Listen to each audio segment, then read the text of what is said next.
এই দুনিয়ায় নকল সোনার দাম বেশি।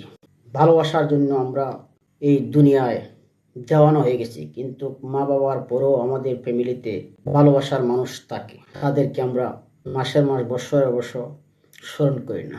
তাই আমি আমার দিক থেকে বিভিন্ন সময় চিন্তা ধারণা করি, আমার এই বড় বোন প্রায় 2-3 বছরের বড় হবে, এই ছোট থেকে আজ পর্যন্ত আমিও বিয়ে শাদী করে ছেলে মেয়ে, আমারও 5-7 জন, আমার বোনের 8 ছেলে, আল্লাহ দিলে মাশাআল্লাহ। এখন পর্যন্ত নিঃস্বার্থ ভালোবাসা দিয়ে গেছে। আমরা শুধু খালি পেয়ে গেলাম, কি দিতে পারলাম? কে ছোট থেকে এখন পর্যন্ত এই বোন নিঃস্বার্থভাবে ভাইয়ের খোঁজ খবর, কি করছি কি না সবসময় কেয়ার। আমরা কি পারলাম ভাই হিসাবে? তাই মনে মনে কই আজকে মনটা এসব কি তার নিয়ে একটু অনেক বিল খালি চিন্তা করছে আমার বোনটা। তাই একটা ভিডিও প্রকাশ করি, মনের ভাবটা প্রকাশ করি। এমন এক ফ্যামিলি তারা ক্যামেরার সামনে আসতে পছন্দ করে না। আর তানের ছেলে আছে 8লা, আমরা আছি 5 ভাই, আরও আছে না নিজের আত্মীয় স্বজন, কারোর কাছে তার একটা ছবি হইবা না। একটা ছবি পর্যন্ত এই জীবনে তুলে নাই। জীবন কাটাই গেল বর্তমান যুগের। তুই আমার যেহেতু 2-3 বছরের বড়, তখন তো আর এটা তো আর আদিম যুগের না, বর্তমান আধুনিক যুগের। তুই তারপরও একটা ছবি হওয়া যায় না। শেষমেশা আমার ওই মোবাইলে একটা ছবি পেলাম, এটা যৌথ ছবি, ফ্যামিলি সবাই মিলে কোনো এক অনুষ্ঠানে আমার যৌথ ছবি।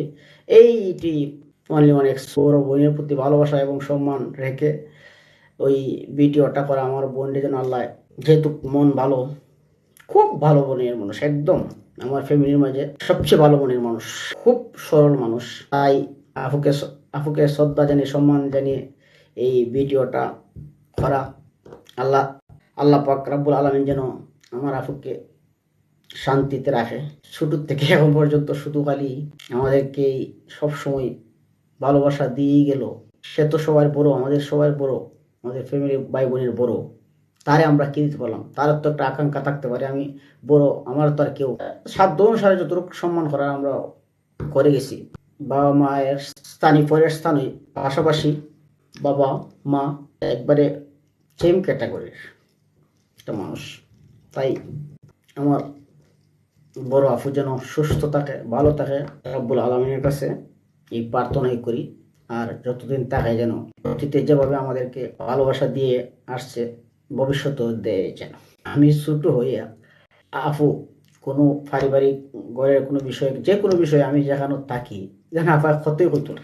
কেউ যদি প্রয়োজন হলে জিগাই না, এত রুবেল আছে, আমার ভাই আছে, হ্যাঁ যেটা হইতই যাহার আল্লাহ এখন পর্যন্ত ছোট হিসাবে। তারপরও কোনো একটা কথা উফ আমাদের সামনে উপরে কথাটা হইতেই চায় না। বিষয়টা চিন্তা করলে বেশাদি করছি আমরা, এখনো আসলে তারা যদি খাওয়ায় খাইব, তারা যদি হয় ক্ষতি হইতে চায় না। আর কত ফ্যামিলি দেখলাম বই নাই, ওই জায়গায় শাশুড়ির মতো, জল্লাদ শাশুড়ির মতো। আমার এই বোন খাওয়াইলো না, নাই না খাওয়াই নাই, আমি অহংকারটা আমার কোন জায়গায় গিয়ে পড়ছে। যেহেতু আমি ছোট, আজ পর্যন্ত এই বোন একদম আমার সামনে বা উপরে দিয়ে কথা বললই না, আমার রেসপেক্টটা রয়ে গেল, আজীবনও থাকবে।